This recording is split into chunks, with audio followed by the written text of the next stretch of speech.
Assalamualaikum warahmatullahi wabarakatuh. Alhamdulillah, assalatu wassalamu ala rasulillah Sayyidina Muhammad wa ala alihi wa ashabihi wa mawala. Amma ba'du faya ayuhal hadirun ittaqullaha la'allakum tuflihun. Pada kesempatan ini, marilah kita membahas tentang hukum dan hikmah talak. Pertama, tentang hukum menjatuhkan talak. Stabilitas rumah tangga dan kontinuitas kehidupan suami istri adalah tujuan utama adanya perkawinan. Dan hal ini sangat diperhatikan oleh syariat Islam. Akad perkawinan dimaksudkan untuk selama hidup, agar dengan demikian suami istri menjadikan rumah tangga sebagai tempat berteduh yang nyaman dan permanen, agar dalam perlindungan rumah tangganya kedua suami istri dapat menikmati kehidupannya, serta agar keduanya dapat menciptakan iklim rumah tangga yang memungkinkan terwujudnya dan terpeliharanya anak keturunan dengan sebaik-baiknya. Nah, teman-teman, untuk itu maka syariat Islam menjadikan pertalian suami istri dalam ikatan perkawinan sebagai pertalian yang suci dan kokoh, sebagaimana Al-Quran memberi istilah pertalian ini dengan misaqon ghalidho, yaitu janji yang kukuh, janji yang kuat. Firman Allah dalam surah An-Nisa ayat ke-21 menyatakan, wa akhadna minkum misaqon ghalidho, dan mereka istri-istrimu telah mengambil dari kamu janji yang kuat. Oleh karena itu, suami istri wajib memelihara terhubungnya tali pengikat perkawinan itu, dan tidak sepantasnya mereka berusaha merusak dan memutuskan tali pengikat tersebut. Meskipun suami oleh hukum Islam diberi hak menjatuhkan talak, namun tidak dibenarkan suami menggunakan haknya itu dengan gegabah, dengan sesuka hati, apalagi hanya menurutkan hawa nafsunya. Menjatuhkan talak tanpa alasan dan sebab yang dibenarkan adalah termasuk perbuatan tercela, terkutuk, dan dibenci oleh Allah Subhanahu wa Ta'ala. Rasulullah SAW bersabda, abghadul halala ilallahi at-talaq. Perkara yang paling dibenci oleh Allah ialah menjatuhkan talak. Hadis ini menjadi dalil bahwa di antara jalan halal itu ada yang dimurkai Allah jika tidak dipergunakan sebagaimana mestinya, dan yang paling dimurkai pelakunya tanpa alasan yang dibenarkan ialah perbuatan menjatuhkan talak. Maka menjatuhkan talak itu sama sekali tidak ada pahalanya dan tidak dapat dipandang sebagai perbuatan ibadah. Hadis ini juga menjadi dalil bahwa suami wajib selalu menjauhkan diri dari menjatuhkan talak selagi masih ada jalan untuk menghindarkannya. Suami hanya dibenarkan menjatuhkan talak jika terpaksa, tidak ada jalan lain untuk menghindarinya, dan talak itulah satu-satunya jalan terciptanya kemaslahatan. Istri yang meminta talak kepada suaminya tanpa sebab dan alasan yang dibenarkan adalah perbuatan tercela, sebagaimana sabda Rasulullah SAW, ayyuma mro'atin sa'alat zaujaha tolakon min ghairi ba'sin faharamun 'alaiha raihatul jannah. Manakala istri menuntut cerai dari suaminya tanpa alasan, maka haram baginya bau surga. Para fuqaha berbeda pendapat tentang hukum asal menjatuhkan talak oleh suami. Yang paling tepat di antara pendapat itu ialah pendapat yang mengatakan bahwa suami diharamkan menjatuhkan talak kecuali karena darurat atau terpaksa. Pendapat ini dikemukakan oleh ulama Hanafiyah dan Hanabilah. Alasannya ialah hadis yang menyatakan la'anallahu kulli zawakin mitlaqin. Allah mengutuk suami tukang pencicip lagi suka mentalak istri. Mereka ini juga beralasan bahwa menjatuhkan talak berarti mengkufuri nikmat Allah. Sebab perkawinan itu termasuk nikmat dan anugerah Allah. Padahal mengkufuri nikmat Allah itu dilarang. Oleh karena itu, menjatuhkan talak tidak boleh, kecuali karena darurat atau terpaksa. Di antara darurat yang membolehkan suami menjatuhkan talak, ialah keraguan suami terhadap perilaku istri. Tertanamnya rasa tidak senang di hati suami terhadap istri. Apabila tidak ada hajat yang mengharuskan adanya talak, menjadikan perbuatannya itu mengkufuri nikmat Allah, maka talak dalam keadaan demikian dilarang. Syara menjadikan talak sebagai jalan yang sah untuk bercerainya suami istri.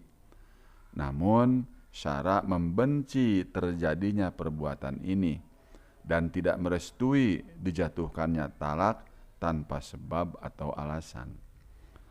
Adapun sebab-sebab dan alasan-alasan untuk jatuhnya talak itu, ada kalanya menyebabkan kedudukan hukum talak menjadi wajib, ada kalanya menjadi haram, ada kalanya menjadi mubah, dan ada kalanya menjadi sunat.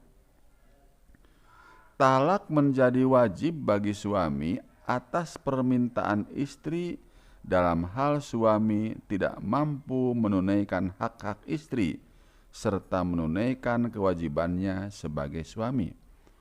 Seperti suami tidak mampu mendatangi istri.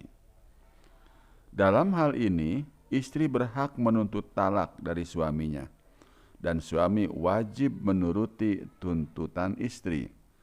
Jangan membiarkan istri terkatung-katung ibarat orang yang digantung, yakni tidak dilepaskan tetapi tidak dijamin hak-haknya.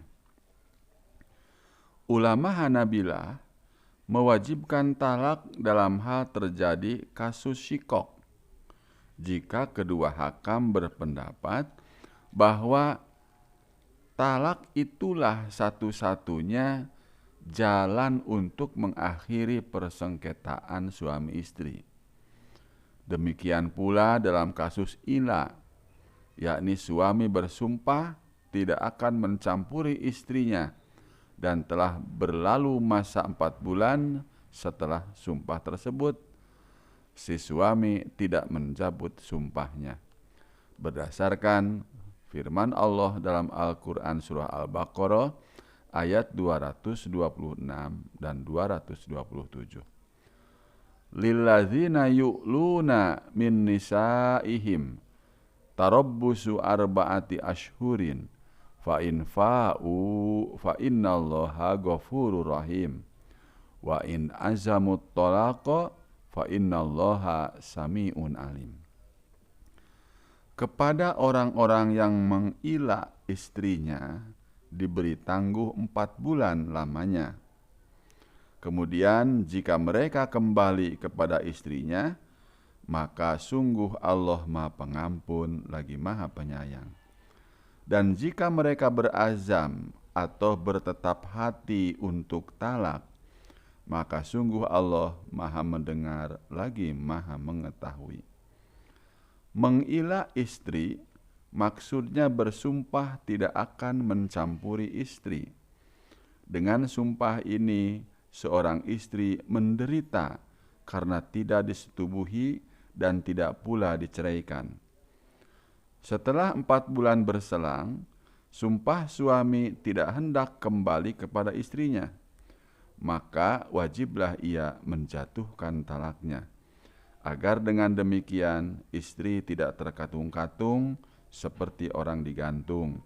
Sedangkan jika suami berkehendak kembali lagi, maka ia wajib membayar kifarat sumpah.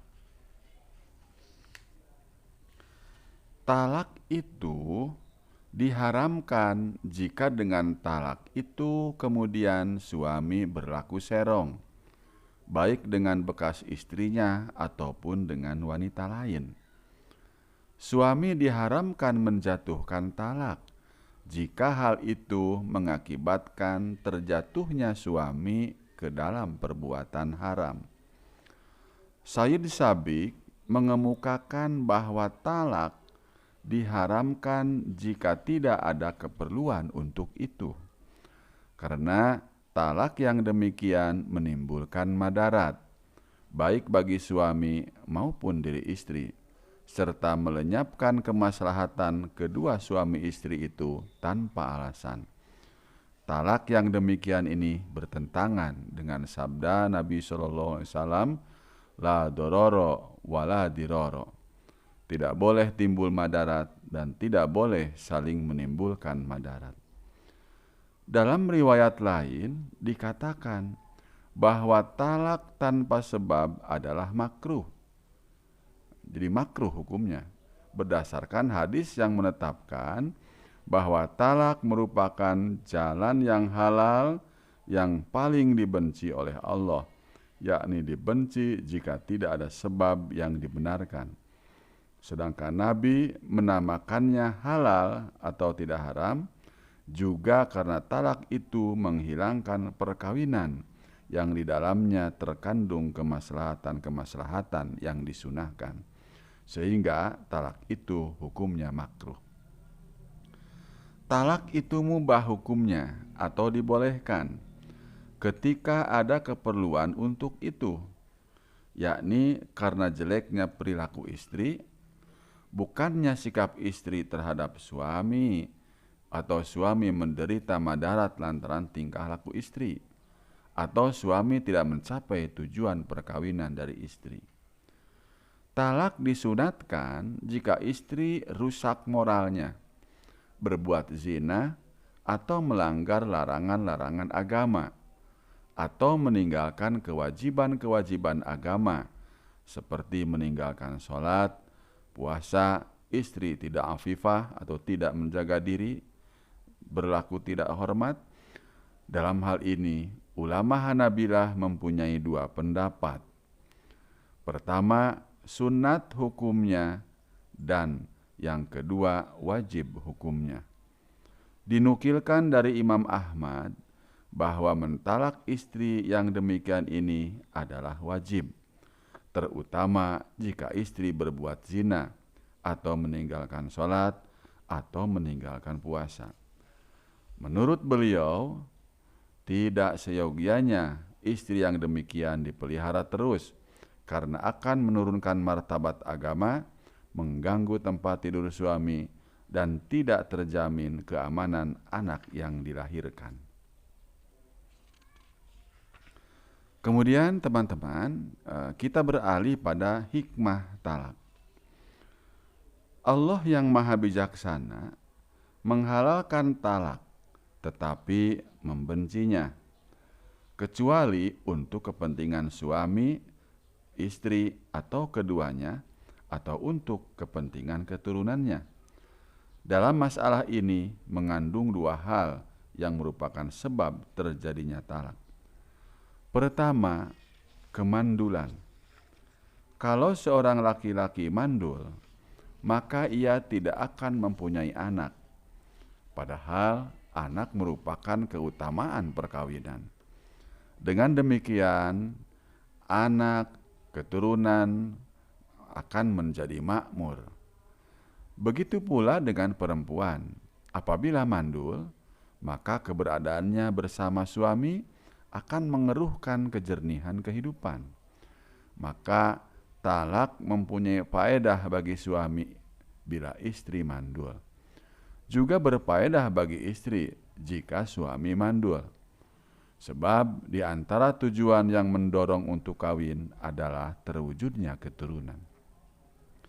Kita melihat banyak di antara orang yang mandul, meskipun dulunya penuh dengan cinta kasih dan penuh dengan faktor penyebab kebahagiaan dan kekayaan, memperkuat hubungan mereka. Namun kenikmatan berupa anak tidak pernah mereka rasakan. Padahal kamu tahu bahwa di antara kesempurnaan kebahagiaan dunia adalah keturunan. Bahkan keturunan merupakan yang terpenting bagi suami istri. Sebagaimana firman Allah Subhanahu wa taala, "Al-malu wal banuna zinatul hayatid dunya." Harta dan anak-anak adalah perhiasan kehidupan dunia. Kedua, terjadinya perbedaan dan pertentangan, kemarahan, dan segala yang mengingkari cinta di antara suami istri. Kalau cinta kasih sudah hilang, akan berubahlah pilar-pilar perkawinan. Mereka jatuh ke lembah kehidupan yang susah dan pemikiran yang bimbang, karena pada dasarnya persatuan dan kekompakan dalam segala hal merupakan kunci kesuksesan dan kebahagiaan serta sumber segala kesenangan. Lain halnya kalau ada tabiat yang berbeda dan hati yang tidak bersatu, maka talak akan menghilangkan kesengsaraan bagi kedua belah pihak.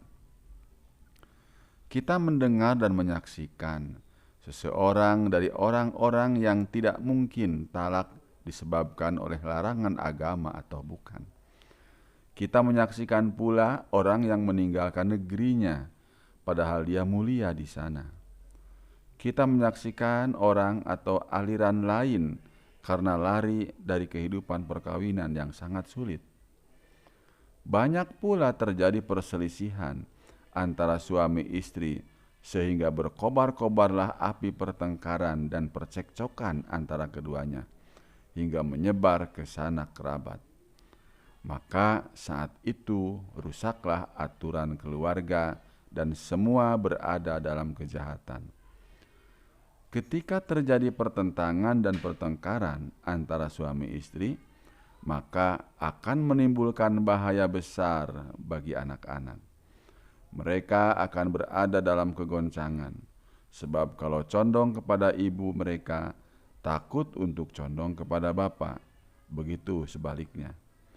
Keadaan seperti ini akan menanamkan bibit cinta dan benci sekaligus, sehingga rusaklah akhlak dan adab mereka. Inilah asal mula penyakit dan penyebab kecelakaan.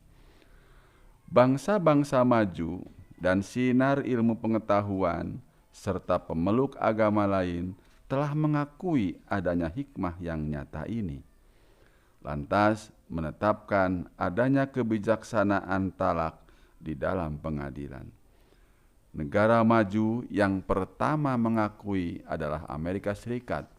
Betapa agung agama Islam dan betapa maha bijaksananya Tuhan.